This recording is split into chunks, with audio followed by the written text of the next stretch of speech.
بسم الله الرحمن الرحيم. أصبحنا وأصبح الملك لله.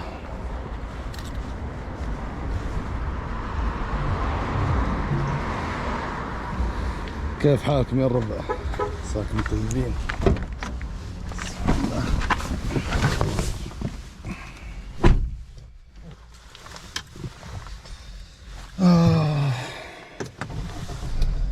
رايحين الشرقية على هذا الموتر الصيني جاك. يا ولد شو اسمه؟ اسم الموتر ايه، اسم الموتر JA4 موديل 2021. طبعا هذا ممشى الموتر يا جماعة، موتر جديد 13533. وادري اني طولت عليكم في الغيبة، المعذرة والله، رمضان والله مو بحق فلوقات ولا حق خطوط. يعني لو بروح الشرقية او قصدي بروح الغربية بيصير عندي 5 أشهر 8 نقط تفتيش، وما راح تضبط الصرفية، الخط زحمة ومدري ايش، وجاء العيد قلنا خلنا نريح، لكن خلاص جاء وقتنا، توكل على الله. إلى الشرقية والحافظ الله. دعسة بنزين لا أشبه ما ضبط هذا. يلا توكلنا على الله، لا حول ولا قوة إلا بالله. بسم الله.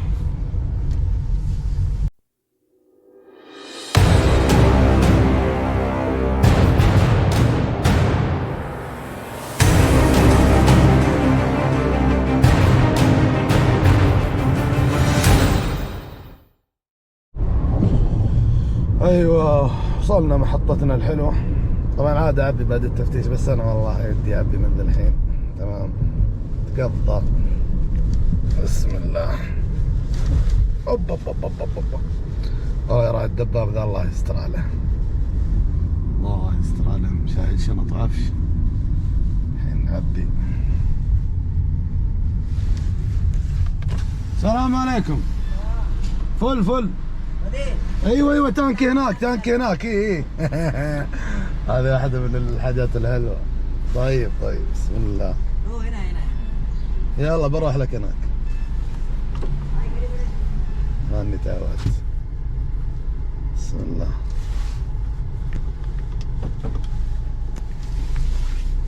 ما في سيارات، ما في شيء.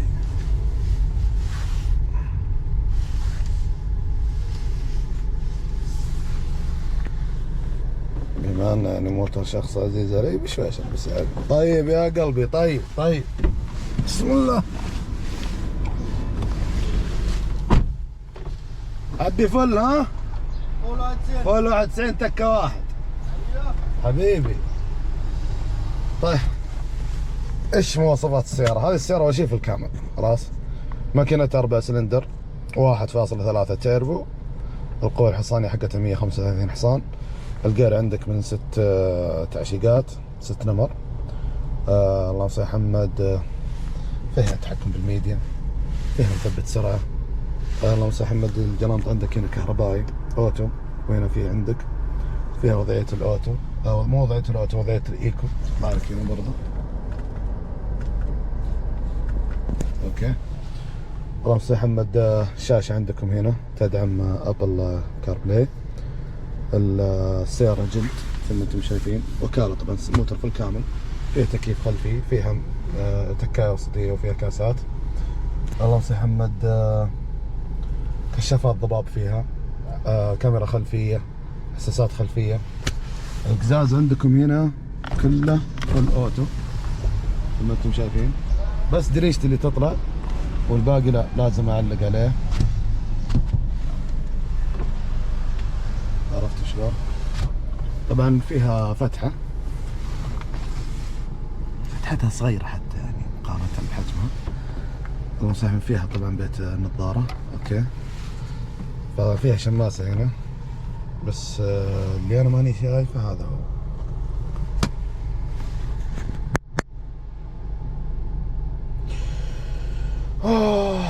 الشماسة طبعا ما تشتغل لمبتها. هذه الشماسة الثانية لمبتها ما تشتغل، ما ادري ليش. موتر جديد. طبعا فيها ارباقات. نعبي هذا الحين فل. طبعا الفل الحين هذا وفل بيمشينا 619 كيلو. العداد راح نصفره. وين؟ اي هذا حق العداد. ايوه صفرنا العداد، شفتوا؟ ها كلهم يكتبون بالتعليقات ما تصفر العداد، يبي يصفرنا العداد.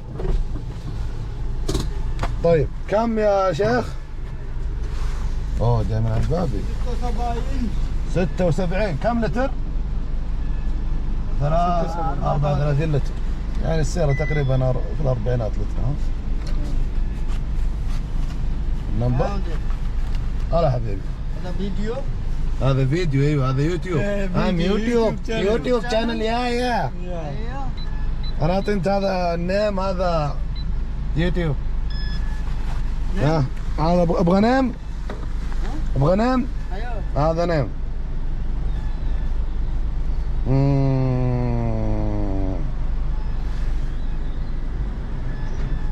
هذا نيم. هذا نيم. في انت جوال؟ ايوه في. يلا اكتب بيتابعوني. ها هذا نيم. هذا نيم. خلاص هذا يجي بعد كم يوم نزل.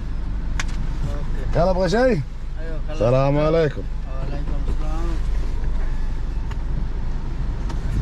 بسم الله.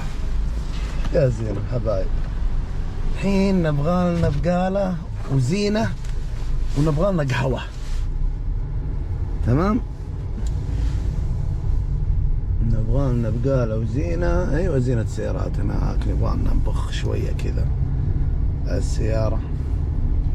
ناخذ لنا قهوه. طبعا مو بخاخ، البخاخ الشفاف هذا، نعطيها كذا بخه خفيفه. والله الخط الشرقية ما أضمن يا جماعة، يجينا سافي يجينا شيء، واحد ما يحب يتقرش. خلونا نخلص كذا ونرجع لكم. وانا هذا بخاخ شفاف مبخ على السيارة، يعني الرجال قال يكفيها علبتين بس لأنه وصل الشرقية وبنغسل السيارة. تكتبوا لنا في التعليقات هذا خايس هذا مدري ايش. ابن الحلال الخط صافي يا ابن الحلال، خلنا بس نعدي خط الشرقية ذا على خير. السيارة هذه أمانة، يعني أمانة احنا لازم نهتم بها شوي، لازم نحافظ عليها. طبعا الوجهية والكبوت، ولا تنسى المرايات. ها مكتوب تبشر بالجنة. ضخة كذا حلوة. خلص ناخذ لنا قهوة توكل على الله. ويا مرحبا ومسهلا حبايبي، يلا حيهم، شو اخباركم؟ طيبين؟ طيب الان انا قاطع السيارة 157 كيلو. طبعا البنزين باقي فل. تمام، الحرارة على النص، الاربيم على 3. السيارة عزلة حلو. طبعا شوف الدريشة،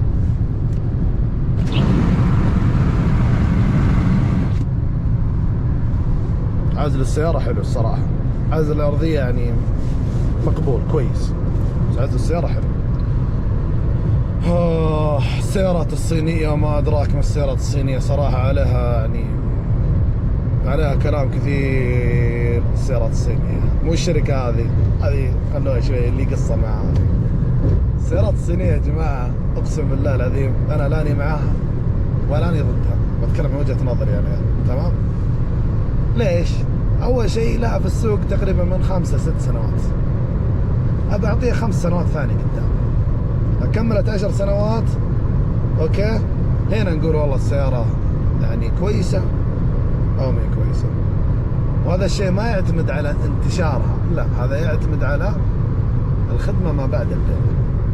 الخدمة ما بعد البيع ترى مهمة جدا.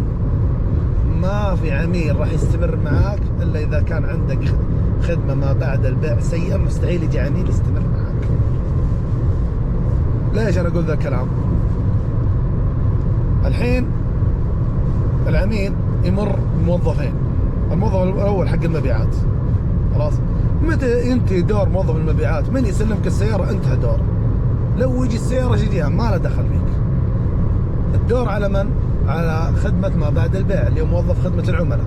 خلاص، انت الحين داخل السوق، انا ما ادري تنافس من الصيني، خلاص ما ادري تنافس من، لكن ما انت قاعد توفر قطع الغيار بكثرة، خدمة عندك سيئة. قطع الغيار عندك أغلى من قيمة السيارة. أنا أتكلم بشكل عام، ما أتكلم عن الشركة هذه لي قصة ثانية معاهم. ليش أنا قاعد أقول لك الكلام هذا؟ السيارة هذه اللي معي أقل من سنة، راعي السيارة صار عليه حادث خفيف، طبعا جاتها دقة ورا فالرفرف الخلفي اليسار، والضرر اللي جاها اسطب كامل تمام، والرفرف انطعج شوي، الشنطة انطعجت من تحت، والصدام انفك، والحساس خرب حق اليسار. طيب ضبطنا التقرير وخلصنا، جينا الحين نشتري قطع الغيار. انا كشخص كأي شخص عادي يعرف وين تنباع قطع الغيار. رحت الصناعية ادور شركة جاك، قالوا ما في يا حبيبي، والزعيم ما في. يا ولد منه قال ما في، مش متوفر. وين؟ قال في الوكالة.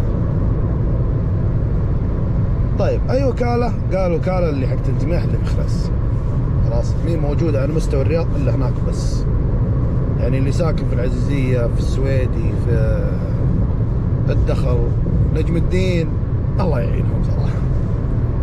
طبعا رحت يوم السبت، يعني عادي يوم السبت، اليوم الناس اللي فاضية فيه تروح تخلص تقضي امورها. رحت قسم الصيانة حق الجميح، لقيت موظفين شفرليه ما شاء الله شغالين، مبيعات وقطع غيار وشغل زي كذا. ورحت عند قسم جاك حق قطع الغيار، لقيت قدامي موظف، جيت بستفسر عن قطع الغيار، قال معليش ابوي الموظف اجازة اليوم. كيف؟ قال الموظف اجازة اليوم، الموظف يريح جمعة وسبت. طبعا راح يوم السبت بلاش، قلنا طيب. جيت يوم الأحد، دوام الرجال تقريبا دوامهم هم حقين الصيانة اللي هو من 5 ل 9، مع السلامة بعد كذا. فرحت أنا يوم الأحد الصباح، قلت له أنا أبغى القطع اللي ذكرت لك. قال في بعضها متوفرة وبعضها يبغى له طلبية. قلنا أوكي، من وين طلبية؟ قال طلبية تجي من الدمام، تاخذ لها من 10 أيام أسبوعين. أوف يا رجل، قال لي والله.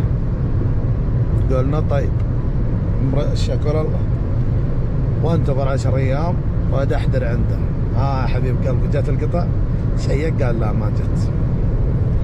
قلنا خلاص أسبوعين، وأكمل لين كملت أسبوعين كاملة. جيت عند الرجال غايب.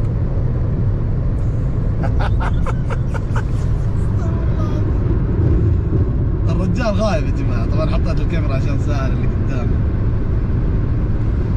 لا اله الا الله، يعين والله حقين السيارات الصينية. الرجال غايب، واقعد انتظر من الساعة 9 الين تقريبا 11 ونص. طبعا العملاء قاموا يعني يتكدسون، موضوعهم كله يعني متعلق بالشخص هذا اللي غايب الحين. تمام، انا الحين جاي استلم قطع، يعني ايش المعاناة هذه؟ طبعا ما قصر والله حقين الجميع، بيض الله وجيههم. والله جاء واحد منهم قاعد في المكتب وقام يخدم الناس. اخذت قطعي كاملة وطلعت. انا هنا ما اعيب على الموظف عشان لا حد يفكر غلط. الرجال ما دام غاب عنده عذره وعذره معه، والله يكون في عونه، يوفقه ويخليه. انا عتبي على مين؟ على الاداره نفسها، اداره خدمه العملاء. كيف تخلين موظف واحد شغال؟ المفروض يكون عندكم 3 4، لا غاب واحد في احد يغطي مكان. هذه واحده. ليش فتره الدوام 8 ساعات على الاقل؟ يعني في بعد المغرب شوي زي الوكالات الثانيه. يوم السبت طيب كل الوكالات شغاله قطع الغيار الا يوم السبت. طيب ليش ما عندكم موزعين؟ ليش تجبرون الناس تروح الا الوكاله؟ لازم يكون في موزعين. فانت يعني ما قاعد تختصر على العميل لا وقت ولا جهد ولا تكلفه. فانا يعني تحفظي على السيارات الصينية، الخدمة ما بعد البيع أنا قاعد أشوفها بالنسبة لي سيئة. في ناس واجد تتفق معي. شوف أنا ما أعيب على السيارة، السيارة كويسة تمام. تبي مواصفات خذ ولد، تبي سعر يشق الوجه المنافسين خذ، تبي ضمانات تبي دلع خذ. طيب الخدمة ما بعد البيع سيئة. طيب ليش؟ انت بس تبي تحقق ارباح. طيب خلي الناس تثق فيك يا اخي، لازم تشتري ثقة الناس. فان شاء الله الموضوع هذا يعني يتحسن مع الوقت، مع يعني الفترات الجايه باذن الله ان شاء الله انه يتحسن. احنا نبغاه يتحسن عشان هي شركه يعني سيارات ناجحه للامانه. بس النجاح ذا ما يكمل الا اذا تحسنت خدمه ما بعد البيع. اذا ما تحسنت ما راح تنجح. يعني مثلا تويوتا عندها ولاء، ناس يعني معطينها ولاء رهيب جدا. ليش؟ يا اخي موفر لك قطع غيار، موفر لك خدمه ما بعد البيع، اللي مراكز الصيانه حقت الوكاله منتشره في كل مكان، الموزعين موجودين في كل مكان، القطع موجوده في كل مكان. نادر ما تسمع والله قطعه يبغى لها طلبيه. انا يوم جيت اجدد الجيب قطعتين قال لي طلبيه من وين؟ قال من المستودع، يا تاخذها بعد المغرب ولا بكره تعالي الصبح. من المستودع، ما قال لا يا الطائف ولا قال الشرقيه ولا قال جده. الفورد اللي معي ابى اشتري جلد الشنطه تمام، قالوا الموزعين والله ما عندي، ما لك الا الوكاله. رحت الوكاله جلد الشنطه لو سمحتم، قال والله مين متوفره لكن نسوي لك اياها طلبيه تجي من جده بعد يومين. بعد يومين. شوفوا الفرق. جدة اللي في اخر الدنيا، وهذه الشرقيه اللي ساعتين 3 ساعات انا ان شاء الله اكون فيها. بعد 10 ايام بعد اسبوعين يقول لي من الشرقيه تمام. فالخدمه لازم تكون يعني ترضي العملاء. انا ذا الحين كعميل بشتري سياره صينيه، مو بس بمدح لك كانت السياره انها جوده ما جوده. طيب يا اخي ابغى اصلحها، يا اخي اتوهق، هذه مشكله. ابغى اصلح السياره بتوهق، هذه مشكله.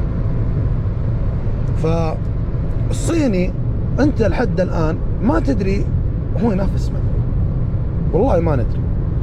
يعني خلونا نتكلم عن السيارات الامريكيه. السيارات الامريكيه عندك فيها فورد، وفي عندك شيفروليه، وفي عندك دوج، في منافسه بينهم حلوه تمام. بعض المرات يجاك كرول الياباني تمام من ناحيه البيك اب والسيارات دي. السيارات اليابانيه بينهم تنافس، فهمت؟ السيارات الكوريه بينهم تنافس مع بعض، مع الياباني شوي. السيارات الالمانيه بينهم تنافس حاد. السيارات الاوروبيه برضو بينهم تنافس حاد. الا الصيني قاعد ينافس ذولي كلهم. انت ما تدري وش يبغى، ما تدري هو ينافس من. تبي سيارات صغيره نزل لك سياره تنافس كل المنافسين. تبي جيب نزل لك جيب ينافس كل المنافسين. تبغى سياره ايش اسمه، سياره سوبر كار، عند الصيني سيارات سوبر كار ينافس كل العالم. انت ايش تبي بالضبط؟ وش هي وجهتك عشان انا امشي معاك؟ ما تدري. والشيء الثاني ما عندهم تصاميم خاصه فيهم، يعني ما عندهم يعني هويه خاصه فيهم، كله نسخ لصق. فالصيني من السيارات من الشركات يعني عجيبه جدا صراحه، متفوقين تراهم ترى يعني الصين ما شاء الله ترى يعني من الدول المصنعه، يعني مو بس سيارات، تصنع لك سيارات، تصنع لك معدات، تصنع لك اسلحه، تصنع اللي تبي تمام. بس حدد انت وجهتك، حدد الوجهه، مو انت قاعد محدد العالم كله تنافسه. عرفت شلون؟ فانا عن نفسي الصيني لو باخذ اباخذ جيلي او جي ام. ليش؟ جيلي موجوده من 2007، كان عندهم سيارتين او 3 سيارات سيدان في البدايه، كانوا ينافسون على قدهم، حبه حبه بدوا يتوسعون. كانوا ماشيين برضو فكره الاسعار، بس المواصفات كان لك عليها، فهمتوا؟ فكانوا ماشيين فكره الاسعار والمواصفات لك عليها. فيا طويل العمر السلامه يا اخي، والله انك فكك يا شيخ، ساعه تسرع وساعه تهدي. يا طويل العمر السلامة. جيلي موجودة من 2007. خلاص موجودة جيلي من 2007. كان عندهم سيارة مثل ما قلت لكم، سيارتين 3 سيارات سيدان، وكان عندهم جيب وزي كذا. فيا طويل العمر السلامة ينافسون السيارات اللي على قدهم، يعني كوري على ياباني، كوري على ياباني، كوري زي كذا. ما كانوا يتعدون الحاجة هذه أبدا. شوي شوي صارت والله عندهم سمعة حلوة في المبيعات. خلاص شوي شوي صار عندهم، نزلوا جيوب صغيرة جيوب كبيرة. خلاص الين جتك ام جي بدأت من 2012 11 13 بالفترة هذه، كانوا برضو سيارات سيدان، وحبة حبة حبة حبة حبة حبة لين صاروا اسمهم حلو في السوق. الشركات الصينية اللي كل شوية طلعت لنا شركة، كل شركة نازلة في السوق قاعدة تناطح العموم. انت الحين ما ادري انت تنافس من؟ انت تنافس مين؟ علمني. تنافس الامريكي ولا الياباني ولا الكوري؟ علمنا يا اخي. هذا اللي انا قاعد اشوفه، ما ادري هو ينافس من.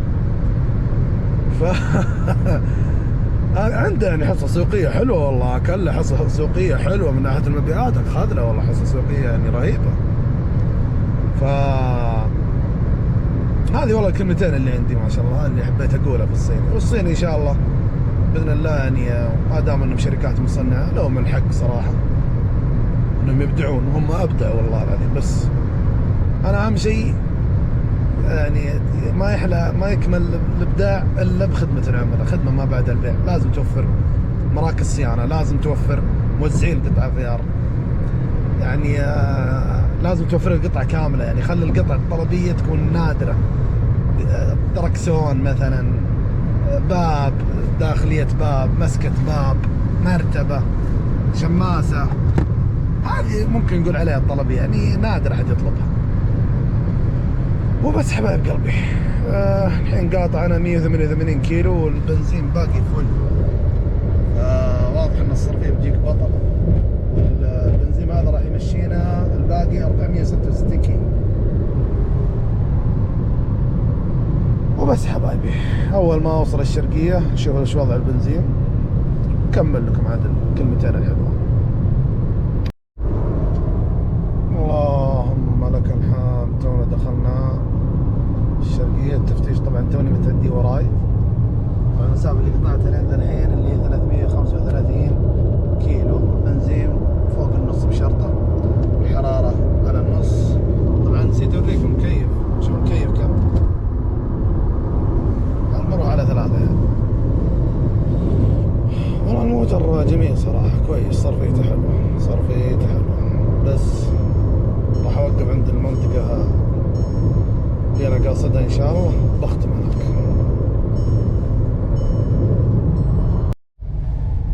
لا إله إلا الله، وصلنا لمنطقتنا الحلوة. بسم الله. حطان، اسحب الجلند. لا اله الا الله. والساعة 1:10 حاليا. طبعا هذا هو البنزين اللي قطعناه به، تمام. وهذا الباقي من البنزين 300 وكم، 336. والكيلوات اللي مشيناها طال عمركم من المحطة اللي في الرياض إلى الآن 382 كيلو. هذا انكم تدرون اني قدام في الهرج. بسم الله كذا نطلع. واو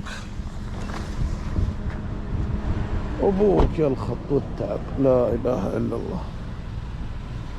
هذا موترنا الجميل ما شاء الله تبارك الله، اللي قطعنا فيه مسافة طيبة، موتر طيب عليه الكلام. والله انه جميل، اقسم بالله العظيم انه جميل صراحة، وعجبني الصدق. لكن طبعا هذا اسم الموتر،